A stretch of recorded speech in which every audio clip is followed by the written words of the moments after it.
Yeah, you got me. I am a little bit off today, okay? I went into my shop earlier this morning in my Autistic Socialist Alley Club International t-shirt, thinking everyone would think I was super cool, thinking everyone would be like, oh wow, nice t-shirt, Craic. Hey, Mr. Progressive. Instead, nobody even noticed, except for Dave working the till. Now, let me tell you about Dave, right? Dave is an asshole. I've told Dave on numerous occasions, put your pronouns on your t-shirt. He still doesn't have his pronouns on his t-shirt. So today when he did a little, little side smirk when he saw my t-shirt, I lost it. I had an autistic meltdown, okay? I got him in a headlock, I started punching him, and then the security guard came over and speared me to the ground. Now I have a sore wrist and hurt pride. So yeah, it's been a rough morning. If you get caught being transphobic or making a transphobic statements, they should take your Mickey off, put it in a fridge for a year, and then they'll sew your Mickey back on if you pass the trans alley test at the end of that year. That's how I feel. That's the only way, because education doesn't always work. Sometimes people have to live the life of a trans person to understand transphobia. And you know what they should do as well? They should get like a TERF, take her boobs and sew it on to the guy that's going through his year of transism. And then when that year's up, the girl gets her boobs back, the guy gets his Mickey sewn back on, and hopefully, people will have a better understanding of what transphobia is, And same with homophobia, like even Diddy. What they should be doing with Diddy is, cis people that are homophobic, what they should say to Diddy, do you know the way in jail sometimes they don't just have people sitting there in jail, they make them like maybe do a computer course or learn how to cook. They should have Diddy doing what he still does. Have Diddy in prison throwing his gay parties, and anybody that's cis, that's homophobic, throw him in there and make them go to the Diddy party and make them spend a year at a Diddy party. And I guarantee when they come out, they won't be homophobic anymore. One thing I hate is when like my LGBT friends introduce me as their cis ally buddy. It's like, no, get my autism in there. Like, you're making me seem too privileged. Like, get the autism in there. That will go down really well in these, LGBT left-wing circles. Like, don't just say I'm an ally. That comes across weird. You're lucky. You were born a woman. You were born gay. You were born a person of colour. I had to really search for my struggle. Unfortunately, the autism diagnosis came through last year. So now I'm just like ye. But before then, I didn't really have a place, I knew I was never right-wing, but, I wouldn't say I was a centrist either, because I feel like if I said I was a centrist, a lot of people will just think I was a pussy. And I don't want you thinking that with respect to trans women. I don't want you thinking I'm soft. So, by the way, I think all this like Trump and all his hate, I think it's all a shield from the reality of who he is. Donald Trump is a trans masked lesbian. I've always felt this way, even when he was beefing with Rosie O'Donnell back in the day. Do why is a cis man beefing with a lesbian woman? Like, clearly Rosie O'Donnell is living the life that Donald Trump wants to live. Just for the record, I was one of the first people in my town to put a black square on my socials in support of BLM. And I'm not saying that to get praise, but I'm just saying, like, if there was, a cookout to happen. If you've ever been misgendered, firstly, are you okay? Secondly, what you need to do is you need to misgender that person back, but unless they're also trans or non-binary, because then you're problematic, and two problematics don't make it unproblematic, it just makes more problematicism.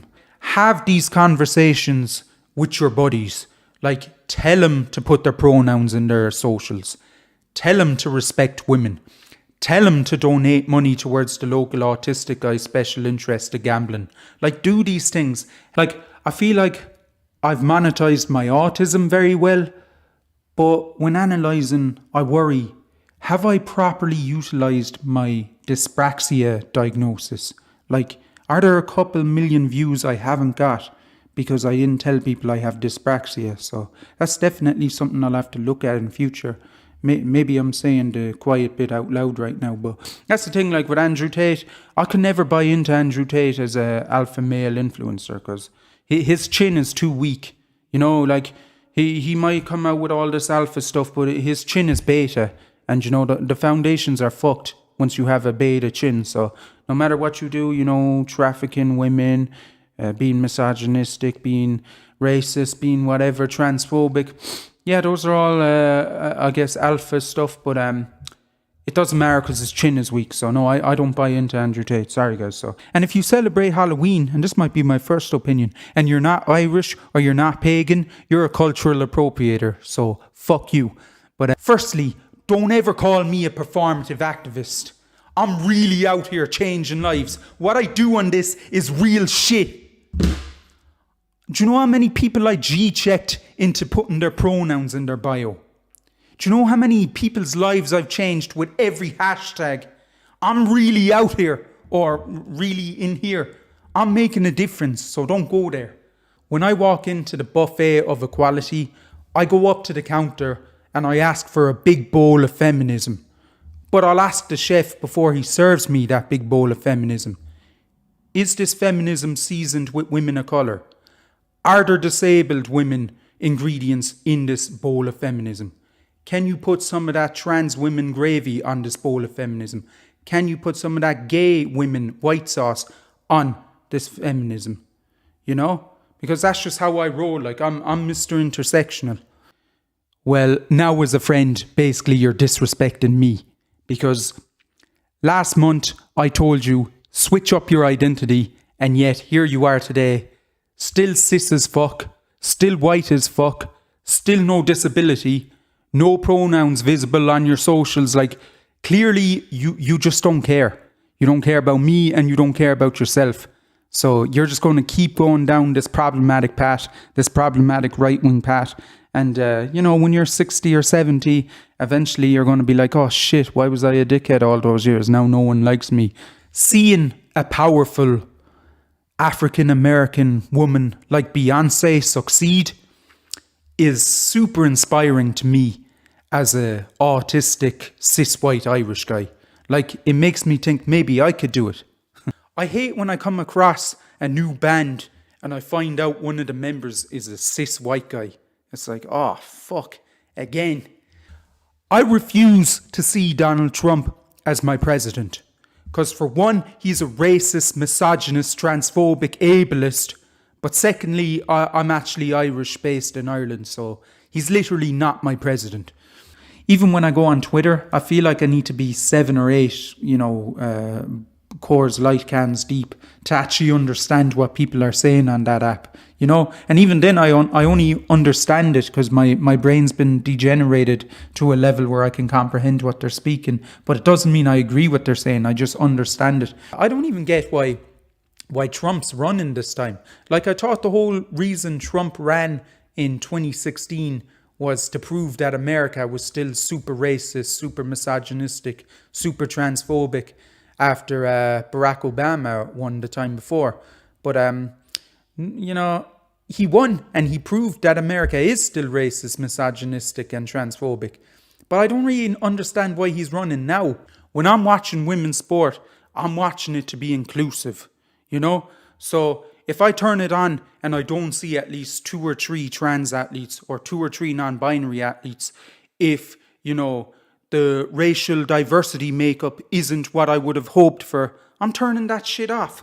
That's gross. Like, I don't want to watch white feminism sport. Like, no, thank you. You chose this life of degeneracy. You chose to be cis. You chose to be a white guy. You chose to not have any disability. So don't be coming to me looking for inclusion and sympathy. If my bro ever called a chick a female, I'd smack his fucking head off. We don't refer to chicks as females around here, okay? You know, and surprisingly, when you keep electing 80-year-olds as your president, they then start displaying traits of an 80-year-old and, you know, start getting Alzheimer's as 80-year-olds do. So, yeah, it's such a shock how that can happen. I actually, as an autistic person, like, I never realised how autistic Elon Musk is. Like I said before, we need to like divide autism into different categories for people who are differently along the spectrum. And he's definitely like category 2 or 3 autism. Like, yeah, I always would have thought someone like that, because he's achieved so much in life and he's so intelligent, that maybe he was like, you know, only slightly autistic. Like maybe he felt awkward at a party once or twice, or, you know, maybe when he goes into a room filled with 1,000 people, he gets a little bit of a sensory overload. But no, what I saw at that Donald Trump rally was he's autistic as fuck. You know, Elon Musk is extremely autistic, and you know, I saw the jumps he was doing as well.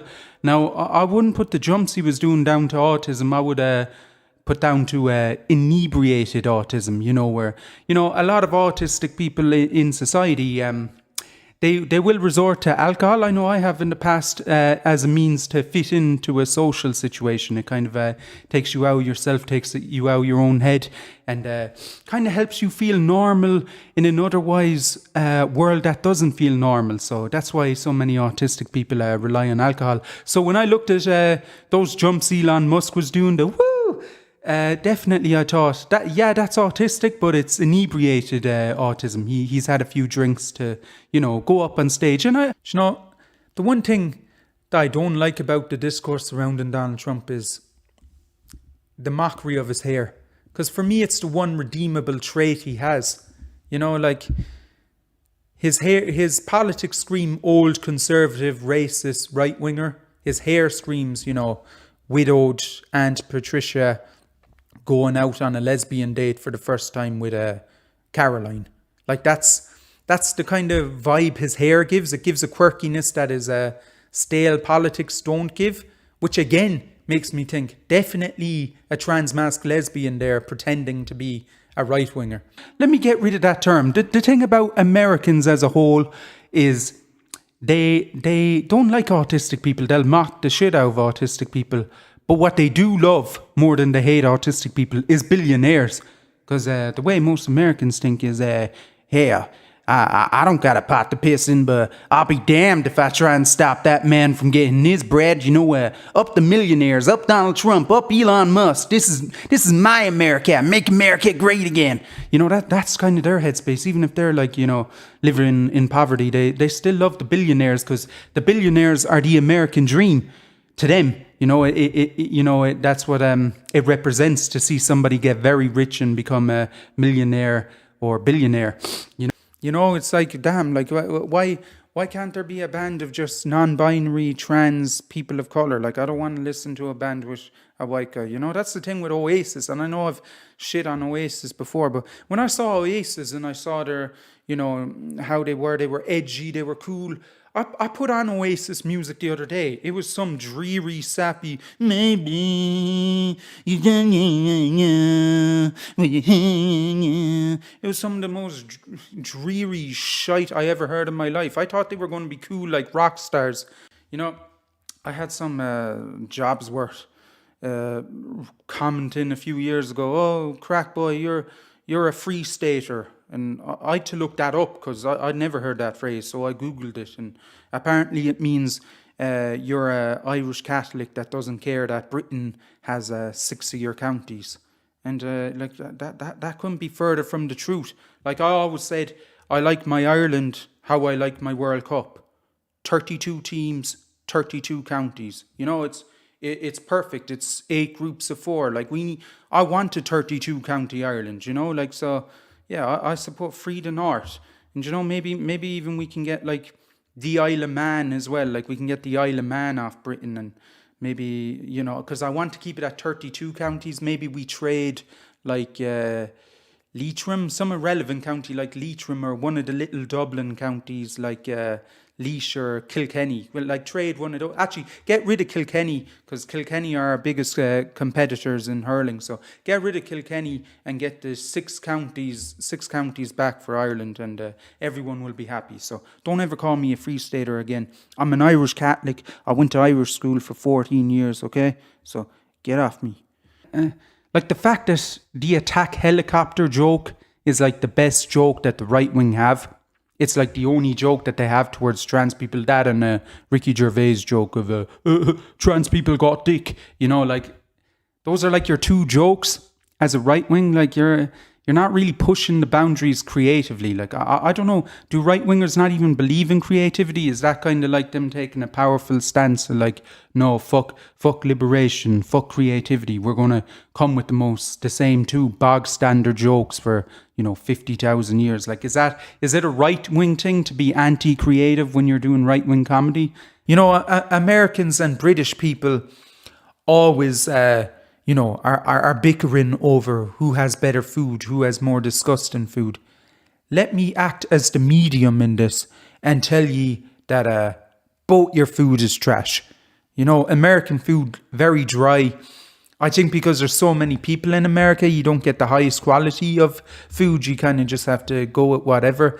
And English food, the same. The only thing that saves English food is gravy. You can put a good gravy on a piece of shit would probably still taste nice.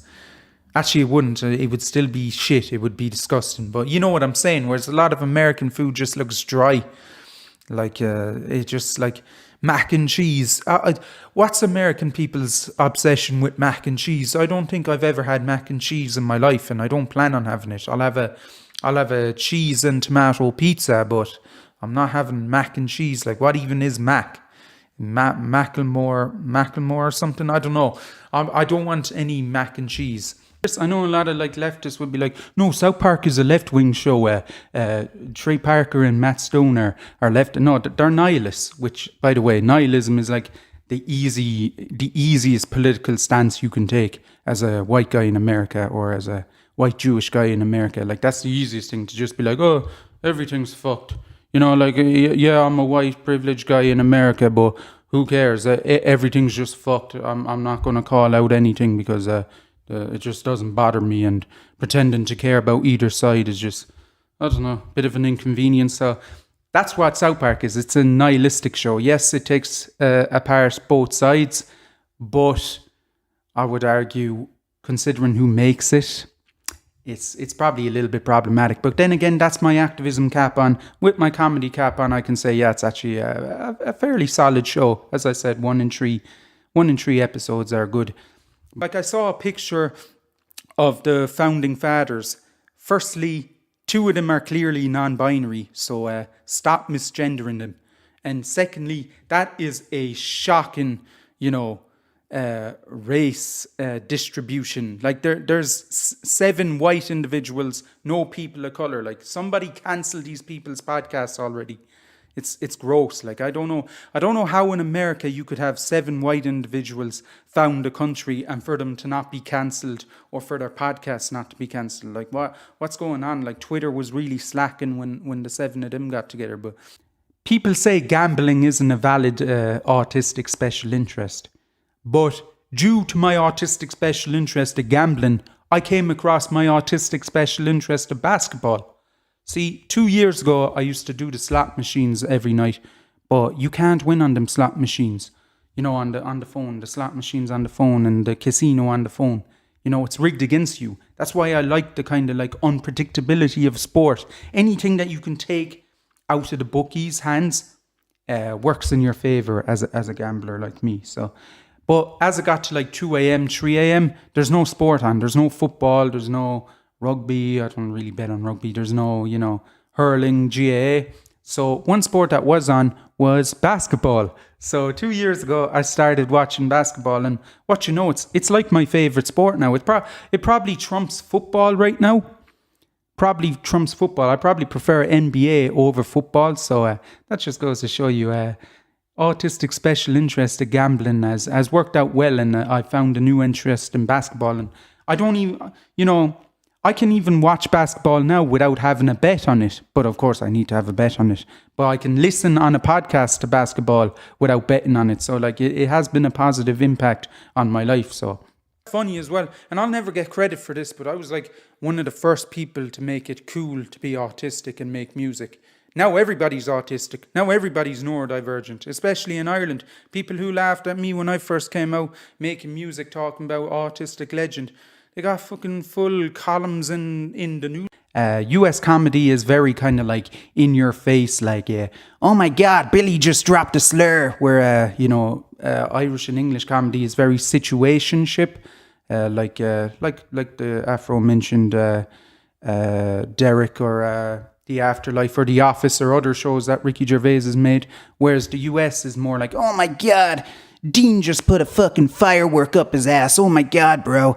Like, that's kind of American comedy. It's very crude, very blunt. And sometimes it works, oftentimes it doesn't. And sometimes the situationship of Irish and UK comedy or kind of TV shows doesn't work because they become too dreary or they become too sappy and start loving itself too much to the point where all comedy that the show originally had is gone. So the reason why it always seems like disabled rights and disabled slurs aren't tackled as aggressively by the left is because there's not enough people fighting for those issues on the left.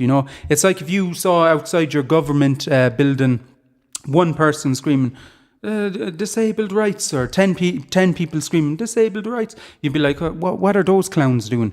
But if you saw 5,000 women outside that same building saying women's right, you'd be like, yeah, I kind of believe in them because there's 5,000 of them, so there must be merit to what they're saying. It's simply a numbers game, because if you'd 5,000 disabled people out that same building, you'd probably also be like, oh, okay, what they're saying must have some legitimacy as well. So that's just how it is in society. People don't really respect disabled people, and it comes out in the Elon Musk discourse again, where you could just call him out for being a scummy person. You could just call him out for using X to enable right-wingers and enable misinformation. You could just call him out on that, but instead people resort to just mocking his disability, which is...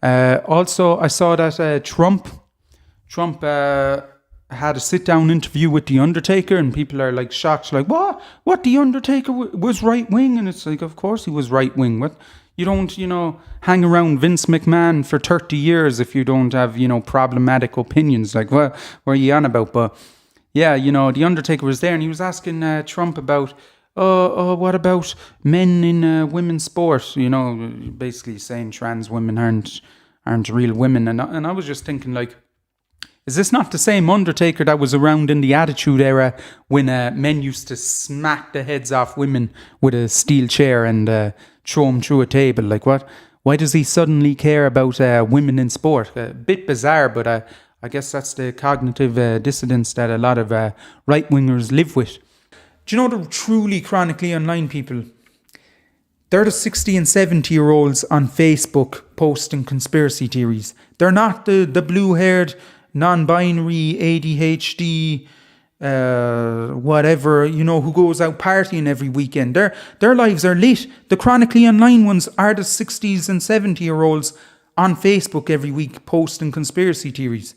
It's the ones that are like, oh, the vaccine causes autism. That's extremely chronically online. 30, 40 years ago in your time, if somebody went around talking like that, you'd call him a head case. But like, people often say, oh, Craic, do you watch women's sport? I'll watch anything I can bet on. Like, I don't care. Like, I don't care the talent or whatever. Once I'm entertained, once, I can make money, I'll watch it. Like, I'm very open-minded when it comes to betting. I don't discriminate. So being a man 20 years ago was like, or even 30 years ago, was providing for your family, working jobs, making sure your family were secure, all your kids were secure. Nowadays, being a man is how many reps you can do in the gym and how much Bitcoin you can make on your dodgy pyramid scheme on the internet. Like, that's what a real man is nowadays. And like, being an Irish rapper is already mad cringe to tell people. Like, telling people, yeah, I'm a rapper in Ireland, especially 5 years ago. I think it's been normalised now that all the college kids do it. But it's embarrassing. That's why I used to always say... I do music production. I make beats for ads. That's what I say. I always try, whenever people ask me, what do you do for a living? I always give them like big words. Like nowadays what I say I do is digital marketing. Like, I don't say I'm an activist for autism or I'm a LGBTQIA ally, because I don't want to have the embarrassing talk that follows that in the real world. maybe that makes me a coward. Maybe I'm not really about it. I also think it makes me a bit more realistic. Like, there's a lot of people out there, they're haters, you know? So that's why people come to the internet, to escape and, you know, express how they really feel online because they can't in the real world, you know? Unless you're in Seattle or one of those super left-wing places over in the States. In Ireland, though, like, half the shit you say online is not things you're going to say to people in the real world, you know? And it is exciting that for the first time, America will have a woman of colour president. But I don't know, I just feel like in 2024, I need a little more. Like, is it possible that she could possibly do a little pronoun shift, turn that she, her into a she, they, maybe pick up a slight disability, like something, nothing too extreme, but maybe like, you know, a little bit of autism, a little bit of ADHD, because the idea of a disabled, non-binary person of colour being the next president of the US, that is extremely exciting. I'm very excited about that. And if you look back to Kamala Harris in the 1980s, she was a she-they as fuck.